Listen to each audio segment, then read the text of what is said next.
ሰላም የኦማ ሀብ ተከታታዮች እንደምን አላችሁ? በጣም ወሳኝና አሳቂ እንዲሁም አዝናኝ ሳይንሳዊ የሆነ መረጃ ይዤላችሁ መጥቻለሁ። ተከታተሉ። ስለዚህ አንድ ፈጣን ጥያቄ እጠይቃለሁ። ለምን እናዛጋለን? ቱባችን ሰብስክራይብ በማድረግ ይጀምሩ። ብዙ ሰዎች እንቅልፍ ስለተኛን ስራ ሲበዛብን ወይም ሲደክመን ወይም እንቅልፍ ሰለቸን ነው ብለው ያስባሉ።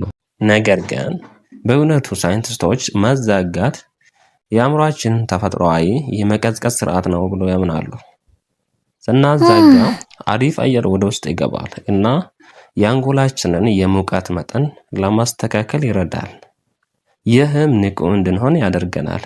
እና እዚህ አንድ አሳቂኝ ነገር አለ። ማዛጋት ተላላፊ እንደሆነ ያውቃሉ። አንድ ሰው ሲያዛጋ ካየን አእምሮአችን ሳናውቀው ይገልብጥና እኛም ማዛጋት እንጀምራለን። ቼክ አድርጉት። ይመቻችሁ። ለበለጠ አዝናኝና ሳይንሳዊ መረጃ እዚህ በኦማ ሀብ ይከታተሉ። መልካም ቆይታ።